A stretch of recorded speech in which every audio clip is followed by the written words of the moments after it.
नमस्कार दोस्तों, आज हम लोग उत्तर प्रदेश पुलिस कांस्टेबल सामान्य अध्ययन को कंप्लीट करेंगे। ये हमारी है पिनाकल पब्लिकेशन।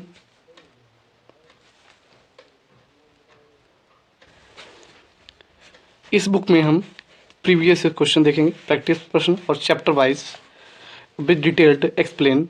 ये जो बुक है वो हमारी हिंदी माध्यम है। अब हमारा अध्याय होगा जीव विज्ञान। आप लोगों से निवेदन है कि इस वीडियो को लाइक करें और सब्सक्राइब करें, और कम से कम 2 लोगों को सब्सक्राइब करने के लिए बोलें, और ये भी कमेंट करके बताएं अगला वीडियो किस सब्जेक्ट पे और किस टॉपिक पे चाहिए। चलिए हम लोग शुरू करते हैं पिछले वर्षों के प्रश्न और उत्तर। फर्स्ट क्वेश्चन है कि महाधमनी किस शीर्ष पर होती है? तो होती है बायां नीले। महाधमनी चाप के आकार के अमाशय के नीचे की ओर फैली होती है। थोड़ा इसको बड़ा करते हैं।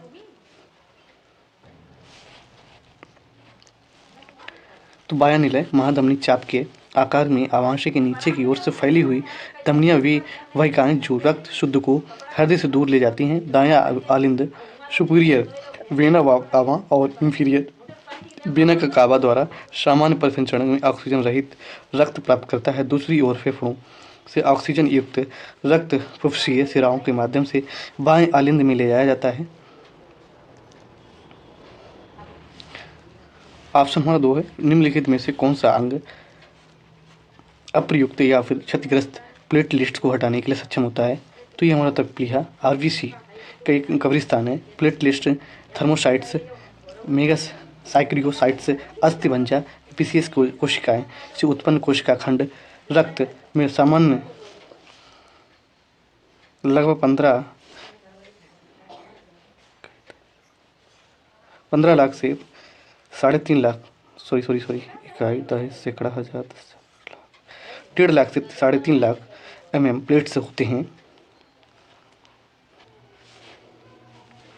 प्लेट्स होते हैं। प्लेट्स विभिन्न प्रकार के पदार्थ मुक्त कर सकते हैं, जिनमें से अधिकांश रक्त के स्कंद या थक्के शामिल होते हैं। अस्थिभंजा अस्थियों के माध्यम से भाग में पाया जाने वाला स्पंजी पदार्थ अग्नाशय या फिर अमाशय के पीछे स्थित एक लंबा अंग है। यह बहिस्रावी या अंतरास्रावी दोनों कार्यों में शामिल है। क्वेश्चन हमारा 3 है। मानव शरीर का कौन सा अंग इंसुलिन स्रावित करता है? तो वहीं हमारी जगह अग्नाशय। ये उदर में एक ग्रंथि अंग है। अग्नाशय के मुख्य 2 कार्य अग्नाशय का पाचन कार्य, अग्नाशय का रस का उत्पादन करना, अग्नाशय का उपाचय कार्य विशिष्ट हार्मोन्स इंसुलिन और ग्लूकागॉन को शरीर में रक्त शर्करा के निगमन में एक केंद्रीय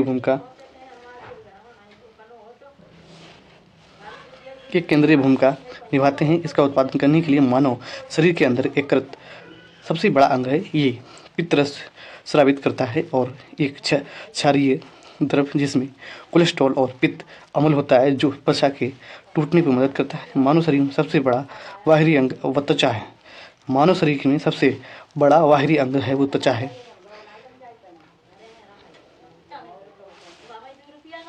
क्वेश्चन नंबर 4। रक्त समूह प्रणाली की खोज किसने की? तो ये हमारी की कार्ल लैंडस्टीनर। उन्होंने 1900 में ए वी और ओ रक्त समूह की खोज की। लैंडस्टीनर ने ऐसे 3 एंटीजन की पहचान की और जिन्हें उन्होंने ए और बी सी बाद में बदलकर ओ कर दिया। वर्तमान में 4 मुख्य रक्त हैं। रक्त समूह में ए, रक्त समूह बी, रक्त समूह ए बी, रक्त समूह ओ। उन्होंने 1930 में चिकित्सा में नोबेल पुरस्कार जीता। फ्रेडरिक स्ट्रोमेयर को कैडमियम की खोज के लिए जाना जाता है। कार्ल विल्हेम सीले को श्वसन गैसों की खोज के लिए जाना जाता है।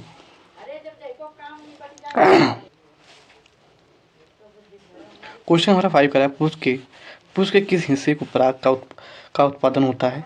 तो ये हमारा होता है 5 का सी हो जाएगा परागकोश। परागकोश एक एंजियोस्पर्म है। स्पर्म में फूलों में पुंकेसर पुरुष भाग या परागकोश द्वारा पराग का उत्पादन किया जाता है। पुंकेसर के 2 भाग होते हैं, परागकोश तंतु। परागकोश पराग ले जाते हैं। स्त्री केसर होता है फूल का मादा भाग।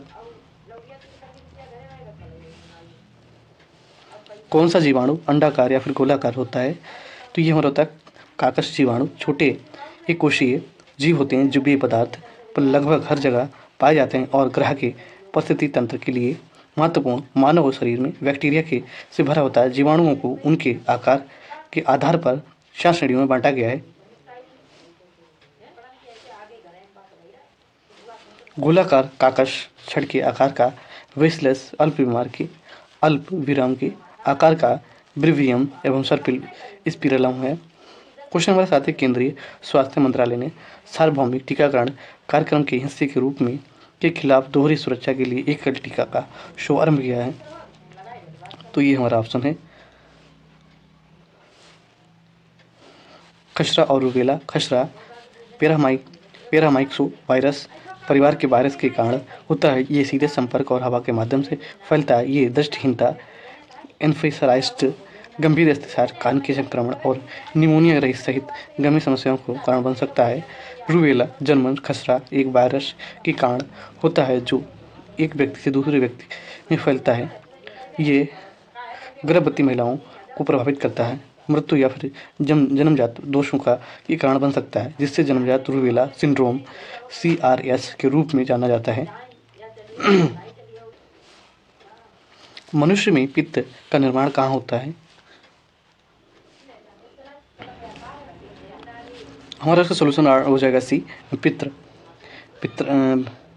पित्ताशय में जमा होता है। यकृत, जो यकृत है ये एक वयस्क मानव में लगभग 1.2 से 1.8 किलोमीटर वजन का शरीर में सबसे बड़ा ग्रंथि है। ये पुनः उत्पन्न हो सकता है और पूरी तरह पुनः विकसित हो सकता है। ये शरीर के द्वारा उपयोग किए खतरनाक पदार्थों जैसे शराब और नशीले पदार्थों को डिटॉक्स करता है।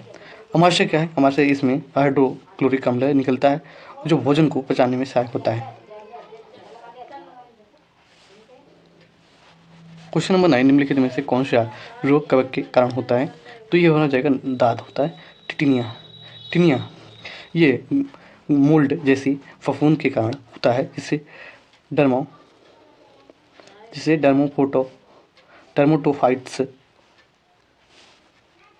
डर्मोफोटाइट्स कहा जाता है। ये कवक केराटिन खाता है। ये अक्सर संक्रमित व्यक्ति के साथ सीधे त्वचा के संपर्क में फैलता है। पित्त पथरी तब बन सकती है जब पित्त से बहुत अधिक कोलेस्ट्रॉल, बहुत अधिक बिलिरुबिन या फिर पर्याप्त पित्त लवण नहीं होते हैं। टॉन्सिलिटिस ये आमतौर पर वायरस के कारण होता है, लेकिन ये बैक्टीरिया के कारण भी हो सकता है।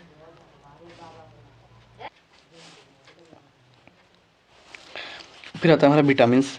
B7 का रासायनिक नाम क्या है? तो ये हमारा बायोटीन हो जाएगा। ये आँख, बाल, त्वचा और मस्तिष्क के कार्य के लिए आवश्यक पोषक तत्व है। बायोटीन एक स्रोत है अनाज, गेहूँ और जौ, सब्जियां जैसे पालक, मशरूम, चावल।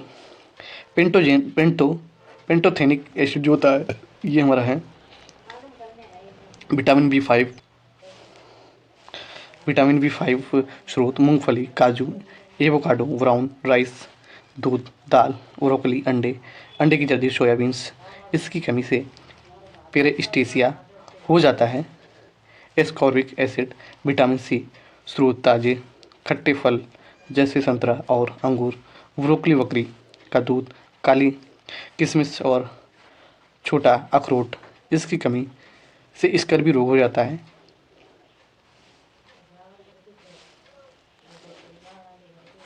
ये छोटा अखरोट, इसकी कमी से स्कर्वी रोग हो जाता है। फोलिक एसिड, विटामिन B9 स्रोत खट्टे फल और हरी पत्तेदार सब्जियां, साबुत अनाज, फलियां, चुकंदर आदि। इसकी कमी में मेगालोबिस्टिक एनीमिया हो जाता है। मानव शरीर का कौन सा ऑस्टियोपोरोसिस अस्थि सुशिस्त्रता से प्रभावित होता है? ये हमारा हड्डियों की बीमारी, फ्रैक्चर, स्कोलियोसिस, पगेट की बीमारी, ऑस्टियोआर्थराइटिस, रूमेटिड्स, गठिया, वर्साइटिस, हृदय रोग में हमारा कोरोनरी हृदय, स्ट्रोक, परिधीय धमनी, महाधमनी, पैर की बीमारी में हमारा होता है एथलीट फुट, फफोले, गोखरू, प्लांटर, पेस्किटिस।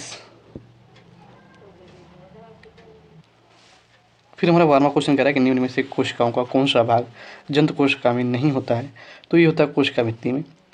कोशिका भित्ति कोशिका द्रव्य एक जेली जैसा पदार्थ जो कोशिका के भीतर मौजूद होता है और कोशिका झिल्ली केंद्र के बीच स्थित होता है। केंद्र की कोशिका के भीतर झिल्ली बंद अंगक है जिससे गुणसूत्र होते हैं। कोशिका झिल्ली प्लाज्मा झिल्ली सभी कोशिकाओं में पाई जाती है और कोशिका के आंतरिक भाग के बाहरी वातावरण में अलग करती है। फिर क्वेश्चन हमारा 13 है, निम्न में से किस जाति स्पीसीज में बाह्य निषेचन होता है? यह है मेढक। बाह्य निषेचन निषेचन की एक ऐसी विधि जिसके माध्यम से शुक्राणु कोशिका की एक अंड कोशिका के साथ बाह्य रूप से जुड़ जाती हैं। मछली और उभयचर की एक अधिकांश प्रजातियां बाहरी निषेचन द्वारा प्रजनन करती हैं। ये आमतौर पर जलीय वातावरण में होता है जहाँ अंडे और शुक्राणु दोनों पानी में मुक्त कर दिया जाता है। शुक्राणु के अंडे तक पहुँचने के बाद निषेचन हो सकता है। उदाहरण के लिए मछली, मेढक और स्टारफिश। हमारा क्वेश्चन 14 है, मानवों में आवाज़ द्वारा उत्पन्न होती है। ये किससे होती है? कंठ से। लैरिक्स या फिर स्वरयंत्र जिसे गले के क्षेत्र के वोकल कॉर्ड्स स्वर रज्जु होते हैं जो इसका उपयोग सांस लेने निकलने और बात करने के लिए किया जाता है। वायु मार्ग में जो स्वर यंत्र से श्वास नली के बड़े वायुमार्ग फेफड़े की ओर जाता है। फेफड़े छाती में अंगों की एक जोड़ी होती है जो शरीर की ऑक्सीजन की आपूर्ति करती है और शरीर के कार्बन डाइऑक्साइड को बाहर निकालती है। मुख्य पाचन तंत्र के प्रथम भाग के रूप में कार्य करता है।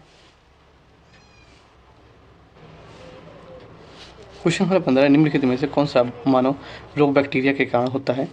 तो ये हो जाता है हमारा टाइफाइड। मनुष्यों में कुछ सामान्य जीवाणु रोग तपेदिक, निमोनिया, टाइफाइड, टेटनस आदि हैं जो टाइफाइड बुखार बीमार जीवाणु। साल्मोनेला टाइफी के कारण होने वाला एक जानलेवा संक्रमण है। टाइफाइड के एक टीका TY21A oral vaccine, hepatitis B virus HPV के कारण होने वाला एक गंभीर यकृत संक्रमण, पोलियो वायरस के कारण होने वाला एक असक्षम जानलेवा बीमारी है।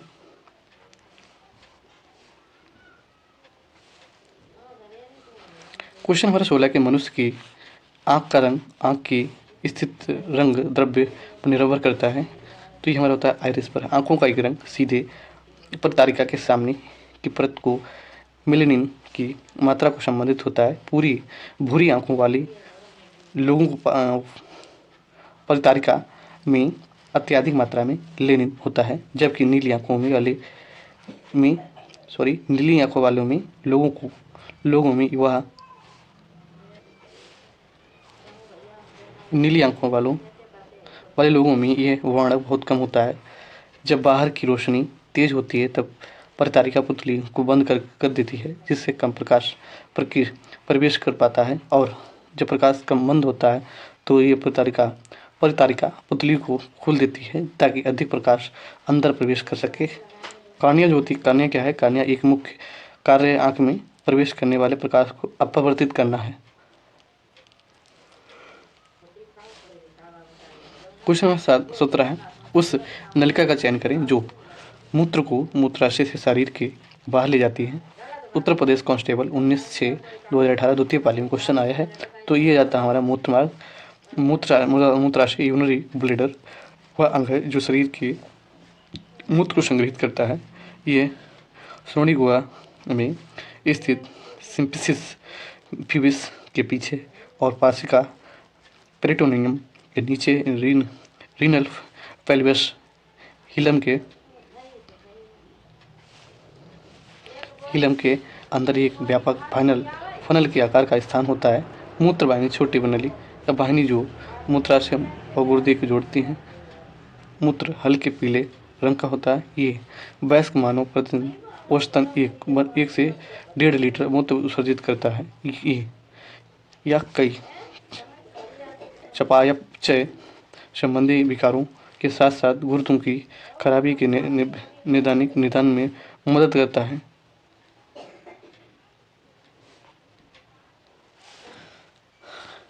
फिर क्वेश्चन नंबर 18 है, एंटीबायोटिक पेनिसिलिन की खोज किसने की थी? तो हमारी कोच थी अलेक्जेंडर फ्लेमिंग, स्कॉटिश चिकित्सक, सूक्ष्म जीव विज्ञानी और फार्माकोलॉजिस्टिक्स। एंटीबायोटिक्स दवाएं जो लोगों और जानवरों की जीवाणु संक्रमण में लड़ती हैं। पेनिसिलिन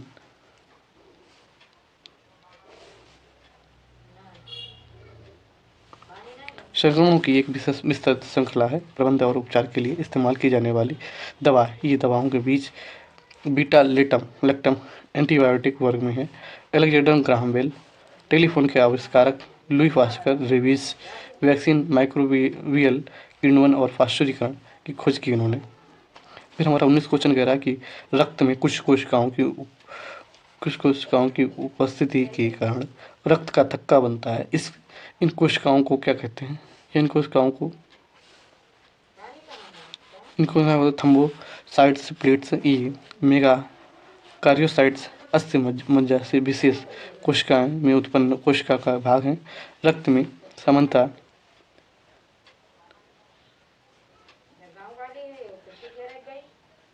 1.5 लाख से 3.5 लाख प्लेट्स होते हैं। WBC की 2 मुख्य श्रेणियां ग्रेनुलोसाइट्स और एग्रानुलोसाइट्स, लोसासाइट्स, लिम्फोसाइट्स और मोनोसाइट्स। मोनोसाइट्स ये होता है फागोसाइटिक कोशिकाएं हैं जो शरीर में प्रवेश करने वाले बाह्य जीवों को नष्ट कर देती हैं। लिम्फोसाइट्स बी और टी दोनों सिम्फोसाइट्स शरीर की प्रस्तुत। हमारा 20वां क्वेश्चन कह रहा है जीवित प्राणियों निषेचन के दौरान नर मादा गैमेट का संलयन एक कोशिका बनाने के लिए होता है, जिसे कहा जाता है युग्मनज। अंडाशय मादा युग्म अंडाणु उत्पन्न करते हैं और वर्षण नर युग्म शुक्राणु उत्पन्न करते हैं। निषेचन डिंब और शुक्राणु का संलयन निषेचित अंडे को युग्मनज कहा जाता है। अंडाशय मादा युग्म अंडाशय उत्पन्न करने और वर्षण नर युग्म शुक्राणु उत्पन्न करते हैं। निषेचन डिंब और शुक्राणु का संलयन निषेचित अंडे को युग्मनज कहा जाता है। भ्रूण को जन्म देने के लिए युग्मनज बार बार विभाजित होता है। भ्रूण अग्र विकास के लिए गर्भाशय की दीवार पर अंतःस्थापित हो जाता है और भ्रूण की वह अवस्था जिसमें शरीर के सभी अंग पहचानने योग्य ग्रव फेटस कहलाता है।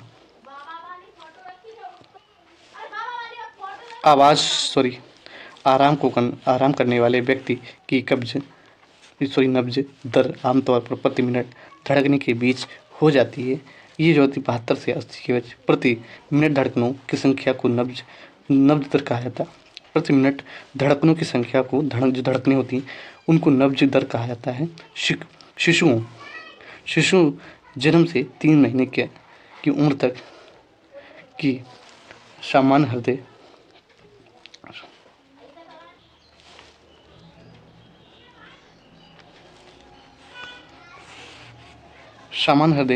की दर होती 100 से 150 धड़कन प्रति मिनट होती है। एरिथमिया के दौरान हृदय बहुत तेज, बहुत धीमा या फिर अनियमित लय के साथ धड़क सकता है। पेसमेकर हृदय की धड़कन को सामान्य दर और लय की मदद करने के लिए विद्युत स्पंद प्रेषित करते हैं। क्वेश्चन हमारा 22 है कि एक वयस्क मनुष्य सामान्य रूप से 24 घंटे लगभग 1 घंटे मूत्र विसर्जित करता है। ये हमारा करता है 1.8 लीटर प्रतिदिन। बनने वाले फिल्ट्रेट की मात्रा 180 लीटर प्रतिदिन की तुलना में विसर्जित मूत्र 1.5 लीटर 1.5 लीटर के साथ करने की पता चलता है कि वह फिल्ट्रेट का लगभग 99% वृक्क की नलिकाओं द्वारा पुनः अवशोषित किया जाना है। इस प्रक्रिया को पुनः अवशोषण कहा जाता है। 1943 में विटामिन के आविष्कार के लिए नोबेल पुरस्कार दिया गया। तो किसे दिया गया? ये हमारे दिया गया डोजी एंड डेम। विटामिन के वसा के घुलनशील विटामिन के है। विटामिन से इसलिए शरीर के इसे वसा ऊतक और संग्रहित करता है। ये रक्त के थक्के जमने या फिर स्कंदन मदद करता है। भूमिकाओं के लिए जाना जाता है कि इसके जर्मन नाम कोएगुलेशन विटामिन्स, कोएगुलेशन विटामिन से लिया गया है। क्वेश्चन नंबर 14 कह रहा है कि पौधे पेड़ों में निषेचन के बाद अंडा से परिपक्व होकर बनता है। ये हमारा फल पौधों का निषेचन एवं प्रजनन की प्रक्रिया है जो परागण और अंकुरण के बाद होता है। निषेचन के द्विगुणित युग्म बनने के लिए मादा युग्म डिंब के साथ नर युग्म पराग के संलयन के रूप में परिभाषित किया जाता है। ये एक भौतिक रासायनिक प्रक्रिया है जो अंडप के परागण के बाद पुष्प केसर को एक फूल का पराग उत्पादन वाला हिस्सा है। आमतौर पर परागकोश का समर्थन करने वाले पतले फिलामेंट के साथ परागकोश क्या होता है? केसर का वह भाग जहाँ पराग उत्पन्न होता है। ध्यांग बीजांड एक फल की एक हिस्सा पैदा करता है। क्वेश्चन नंबर 25 पौधों में पानी और पोषक तत्वों के परिवहन के लिए संवहनी ऊतकों को कहा जाता है। उनको कहा जाता है जाइलम। जाइलम ये पौधे के माध्यम से जड़ों से पानी या फिर घुले हुए आयनों को ऊपर की ओर ले जाने के लिए उत्तरदायी होता है। फ्लोएम संवहनी ऊतक है जो भोजन सामग्री को पत्तियों से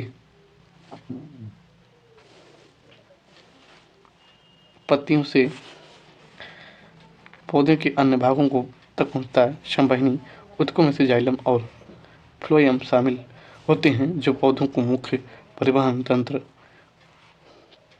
कोलेनकाइमा ये कोशिका ऊतक है जो पैरेन्काइम्स के साथ पौधे के ऊतकों को एक बड़ा हिस्सा बनाता है।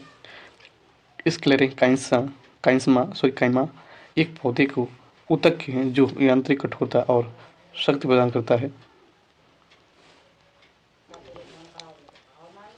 क्वेश्चन नंबर है 26 निम्नलिखित में से विकल्पों में से पुनः बीज उत्पादन पौधे का नाम बताएं, नाम चुनें।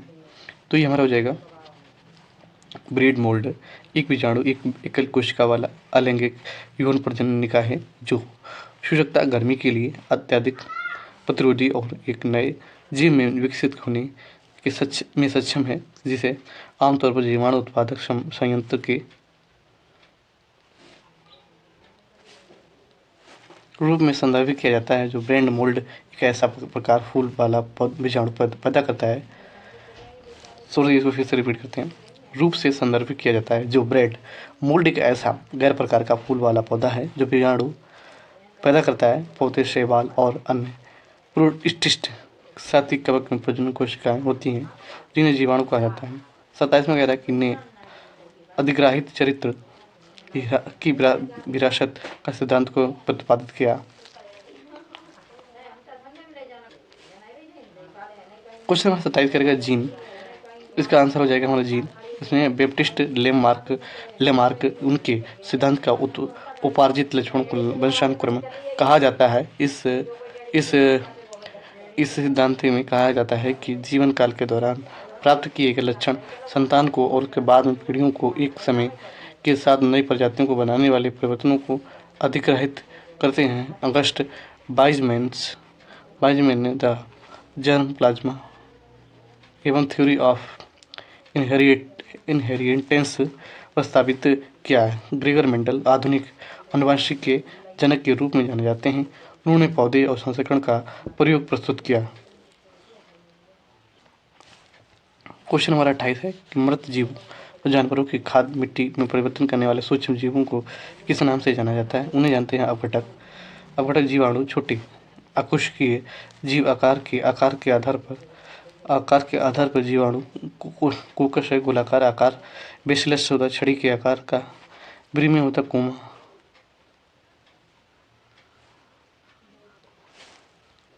ये हमारा हो जाएगा अपघटक जीवाणु छोटे कोश की आकार के आधार पर जीवाणु कोकश गोलाकार आकार, बेसिलस छड़ी के आकार, ब्रीवियम कोमा के आकार का, स्पिला के आकार का, प्रोटोजोआ एकल कोशिका वाले यूकेरियोट्स का पॉलीफाइटिक समूह या तो मुक्त जीवित या फिर परजीवी जो अन्य जीवों या फिर कार्बनिक मलबे जैसे कार्बनिक पदार्थों पर फीड करते हैं। कवक यूकेरियोटिक जीवों को समूह का सदस्य जिसमें खमीर और गोल्ड मोल्ड जैसे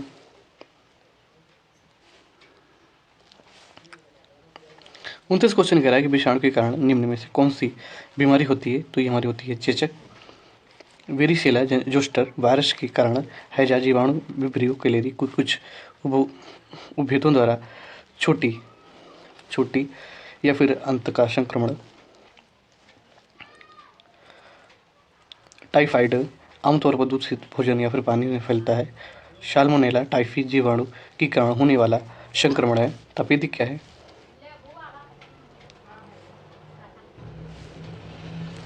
तपेदिक है वो हमारा हो जाएगा माइकोबैक्टीरियम ट्यूबरकुलोसिस नामक जीवाणु के कारण संक्रमण रोग जो अक्सर फेफड़ों प्रभावित करता है।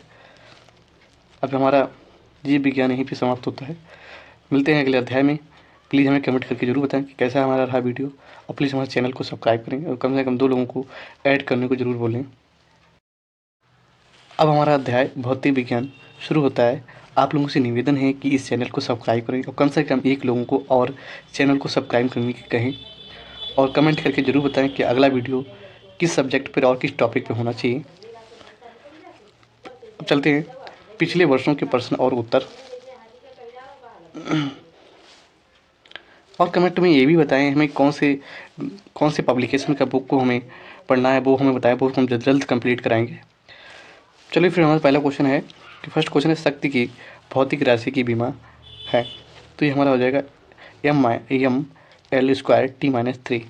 शक्ति वह समय दर जिस पर कार्य किया जाता है या ऊर्जा स्थानांतरित की जाती है। P बराबर W/T, जहाँ P क्या है शक्ति, W क्या है किया गया कार्य या वर्क होता है, T बराबर समय। इसका एसआई मात्रक होता है वाट।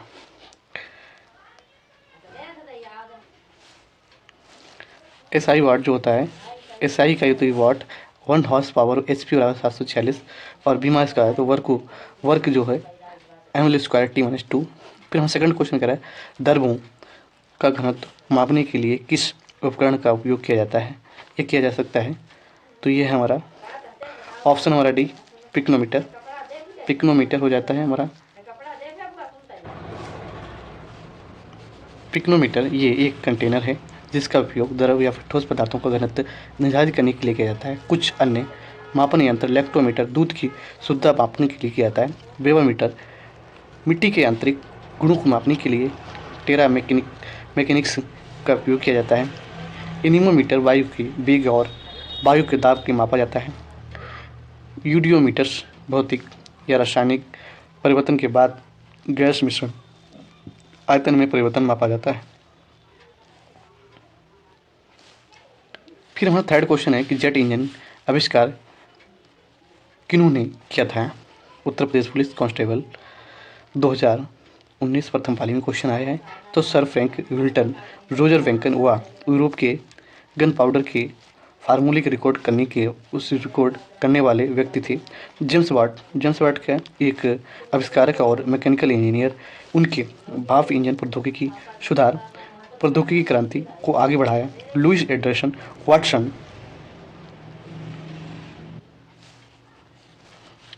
Anderson Waterman capillary feed fountain pen के आविष्कार और आइडियल पेन कंपनी और वाटरमैन पेन कंपनी के संस्थापक। चौथा हमारा क्वेश्चन करा कि बैंगनी रंग के प्रकाश की तरंग दैर्घ्य लगभग होता है। सोल्यूशन ऑप्शन सी हो जाएगा 455 से 390 nm। चूंकि तरंग दैर्घ्य आवृत्ति के व्युत्क्रमानुपाती होता है। बैंगनी रंग की प्रकाश की तरंग दैर्घ्य सबसे कम, जबकि लाल रंग की प्रकाश तरंग दैर्घ्य सबसे ज़्यादा होती है। प्रकाश रंग का दृश्यमान स्पेक्ट्रम के विभिन्न रंगों के लिए तरंग दैर्घ्य नीला 450 से 495 nm, हरा 495 से 570 तथा नीम पीला 570 से 590 nm, नारंगी 590 से 620 तक nm और लाल 620 से 750 nm होता है। क्वेश्चन नंबर 5 के भारतीय वैज्ञानिक एवं भौतिक विज्ञान के प्रोफेसर ने संगीत के प्रति अपने गहरे प्यार के कारण 1921 में लंदन ऑफ रॉयल सोसाइटी के समक्ष तार के संगीत उपकरणों की सिद्धांत पर एक शोध पत्र प्रस्तुत किया था। इस सीवी रमन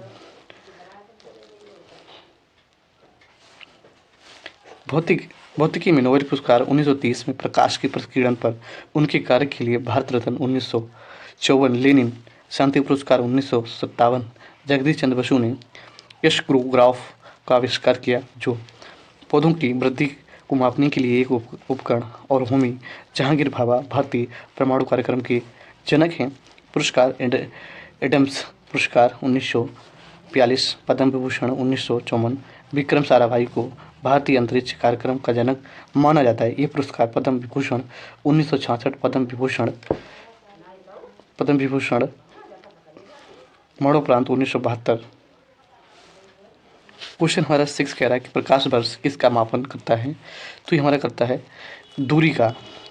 दूरी एक प्रकाश वर्ष पर वह दूरी जो प्रकाश के एक वर्ष में तय कर सकता है। एक प्रकाश वर्ष बराबर होता है 9.4607 इंटू 10 की पावर 12 किलोमीटर प्रकाश की चाल होता है।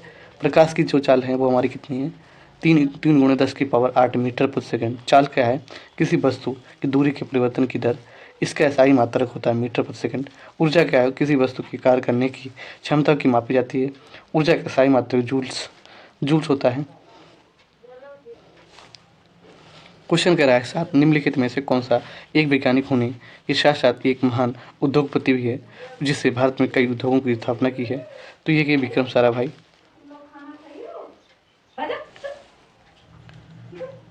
क्वेश्चन हमारा शायद निम्नलिखित में से कौन वैज्ञानिक होने के साथ साथ एक महान उद्योगपति भी है जिसने भारत में कई उद्योगों की स्थापना की है। तो यह है विक्रम साराभाई। भारतीय अंतरिक्ष कार्यक्रम के जनक 11 नवंबर 1947 को अहमदाबाद में भौतिकी अनुसंधान प्रयोगशाला PRL की स्थापना की।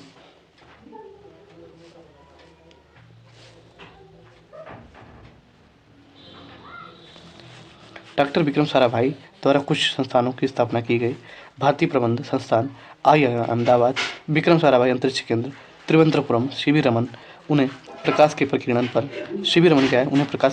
पर उत्कृष्ट कार्य के लिए 1930 में भौतिकी प्रतिष्ठित नोबेल पुरस्कार से सम्मानित किया गया था। होमी जहांगीर भाभा भारतीय परमाणु कार्यक्रम के जनक।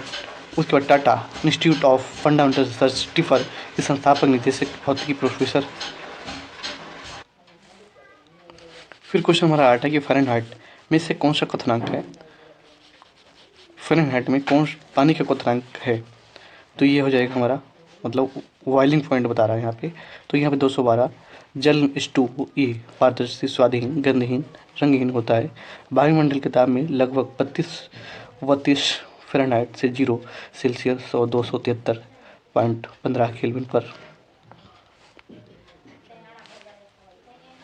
जम जाता है, और जल 373 से 100 सेल्सियस पर उबलता है। क्वथनांक का मतलब होता है, क्वथनांक वह ताप जिस पर द्रव का वाष्प दाब के परिवेश के वायुमंडलीय दाब के बराबर हो जाता है तो क्वथनांक कहलाता है। क्वेश्चन नंबर 9 कह रहा है कि का उपयोग हवा के बल और वेग के मापने के लिए किया जाता है। तो हमारा हो जाता है 9 का हो जाता है एनीमोमीटर।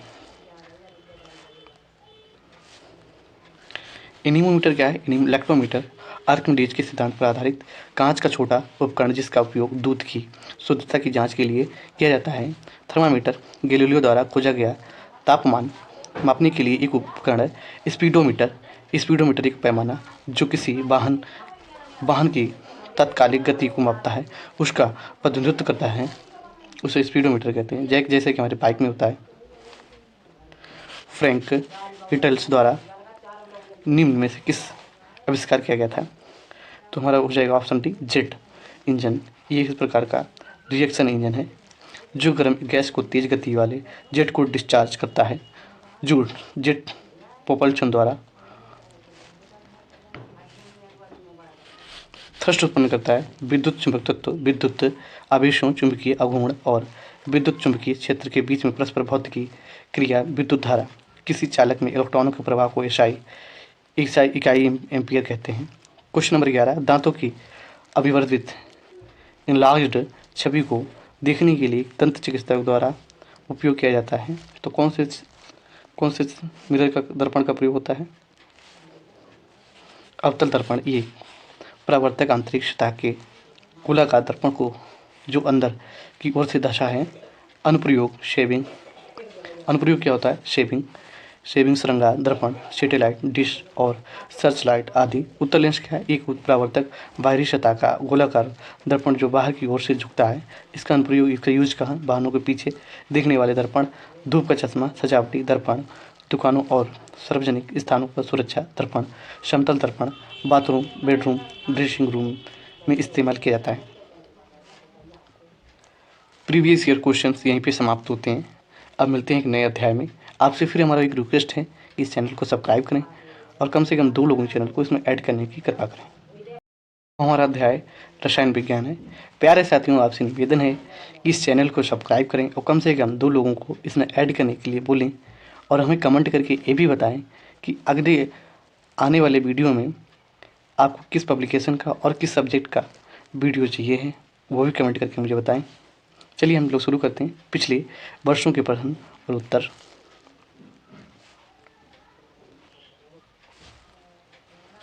क्वेश्चन हमारा 5 है गैल्वेनीकरण का मतलब इस्पात को की पतली परत के साथ आवरण करना है। ये हमारा ऑप्शन हो जाएगा बी, जिंक। गैल्वेनीकरण वह प्रक्रिया जिसमें जिंक की मदद से आयरन Fe और स्टील को जंग या क्षण के बचाया जाता है। क्रोमियम का उपयोग कठोरीकृत स्टील, स्टेनलेस स्टील के निर्माण और अनेक मिश्र धातुओं के उत्पादन के लिए किया जाता है। एल्युमिनियम मृदु और आघातवर्धनीय। इसका उपयोग डिब्बे, पन्नी, रसोई के बर्तन, खिड़की के फ्रेम, हवाई जहाज पुर्जे बनाने में किया जाता है। निकल, तार, गैस टरबाइन और रॉकेट इंजन आदि बनाने में प्रयुक्त होता है। CO2 C6 एक अणु जिसमें के रूप में व्यवस्थित 60 कार्बन परमाणु हैं।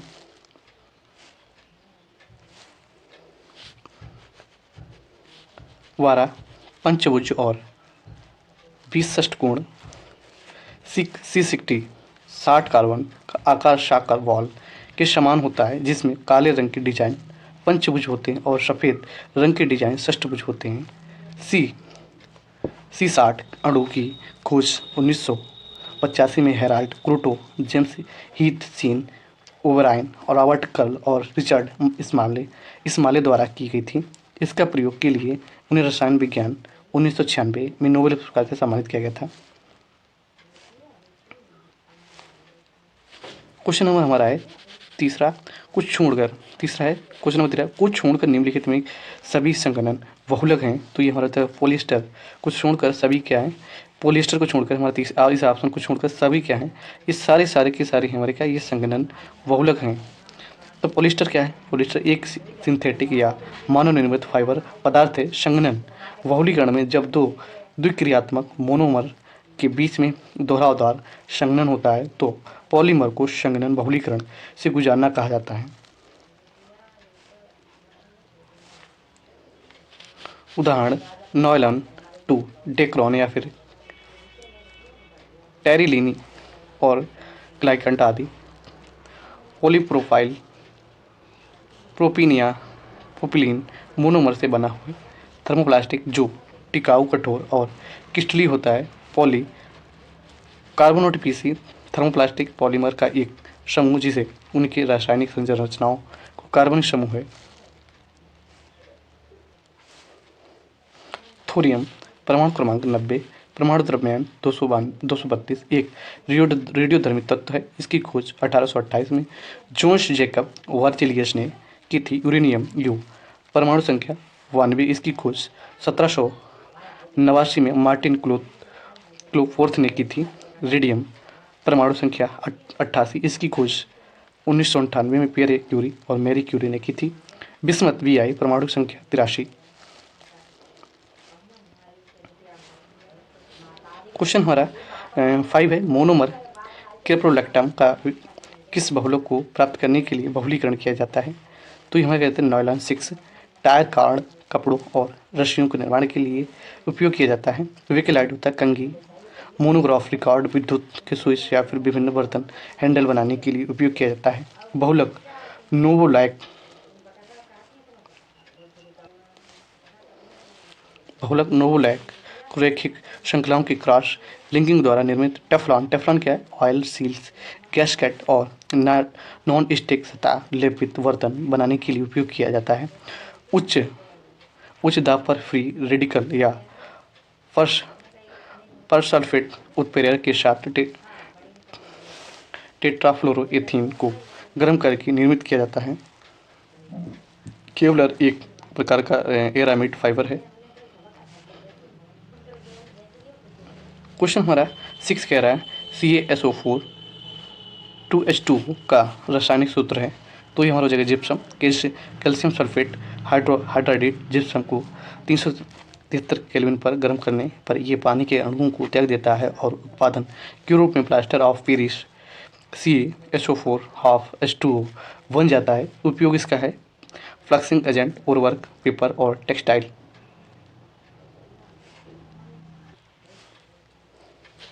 पूरक पोर्टलैंड सीमेंट में मंदक क्वार्टज व्यापक के रूप में पीजो इलेक्ट्रिक सामग्री के रूप में उपयोग किया जाता है। सिलिकॉन डाइऑक्साइड से बना कठोर क्रिस्टलीय खनिज ब्रीम स्टोन सल्फर गैर धात्विक रासायनिक तत्व है। काले रबर के वल्कीकरण के कवचनाशी के रूप में और ब्लैक गन पाउडर को उत्पादों में उपयोग किया जाता है। AIIMS salts. फिर हमारा आता है नियॉन लैंप्स का आविष्कार द्वारा किया गया था। किसके द्वारा किया गया था, आइए जानते हैं। हमारा हो जाएगा जॉर्ज क्लार्क। नियॉन लैंप ये एक लघु गैस डिस्चार्ज लैंप है। इसमें एक छोटा ग्लास कैप्सूल होता है जिसमें कम दाब और 2 इलेक्ट्रोड पर नियॉन और अन्य गैसों का मिश्रण होता है। आविष्कारक सैमुअल कोल्ट रिवॉल्वर, मॉलिटूटन, मार्टिन कूवर मोबाइल फोन और विलियम्स कुलेन कृत्रिम प्रशीतन। क्वेश्चन नंबर 18 मिश्र धातु रोज गोल्ड में गोल्ड के अलावा अन्य कौन सा धातु शामिल है। तो ये हमारा हो जाएगा कॉपर। रोज गोल्ड शुद्ध 24 carat yellow gold copper silver का मिश्र धातु होता है। ये 2 या 2 से अधिक धात्विक तत्व को आध्यात्मिक तत्व के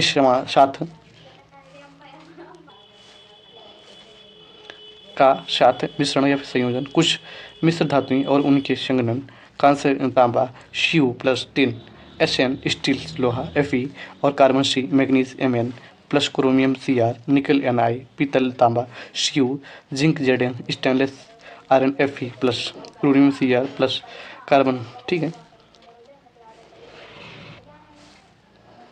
क्वेश्चन नंबर 9 निम्नलिखित में से कौन सा तत्व एक अधातु है जो कक्षीय तापमान पर द्रव अवस्था में रहता है। उत्तर प्रदेश पुलिस कांस्टेबल 28 जनवरी 2019 प्रथम पाली क्वेश्चन आया हुआ है। ब्रोमीन समूह हमारा 17 आवर्त हमारा 4 और ब्लॉक पी प्रतीक हमारा Br परमाणु संख्या 35 मरकरी परमाणु क्रमांक हमारा 80 है। समूह हमारा 12 आवर्त संख्या हमारा 6 ब्लॉक संख्या D ब्लॉक हमारा D है। एक मात्र ऐसी धातु है जो कमरे के तापमान पर अवस्था में होती है। क्लोरीन परमाणु क्रमांक संख्या 17 समूह हमारा 17 हाइड्रोजन आवर्त हमारा 3 P ब्लॉक हमारा P कमरे के तापमान पर पीले और हरे रंग की गैस। ये संचारक गुणों वाली एक जहरीली गैस है जो हीलियम। इसका परमाणु संख्या 2 समूह हमारा 8 है। उत्कृष्ट गैस है। आवर्त हमारा 1 है। सबसे हल्की और उत्कृष्ट गैस है। क्वेश्चन हमारा 10 निम्नलिखित में से किस धातु का परमाणु त्रिज्या सबसे कम होता है। उत्तर प्रदेश पुलिस कांस्टेबल 28 जनवरी 19 प्रथम पाली में हमारा है। तो यह क्लोरीन परमाणु क्रमांक संख्या 17 समूह हमारा 17 हाइड्रोजन हमारा हाइड्रोजन है। आवर्त हमारा 3 ब्लॉक हमारा P परमाणु त्रिज्या एक परमाणु नाभिक की सबसे बाहरी इलेक्ट्रॉनों की संख्या दूरी है। किसी समूह में परमाणु त्रिज्या के ऊपर नीचे और बढ़ती है और आवर्त सारणी के दाएं घटती हीलियम परमाणु क्रमांक 2 समूह हमारा 18 उत्कृष्ट गैसों। आवर्त हमारा फर्स्ट सबसे छोटी त्रिज्या वाला तत्व और फ्रेंसियम की सबसे बड़ी त्रिज्या है। और हमारा वीडियो यहीं पे समाप्त होता है।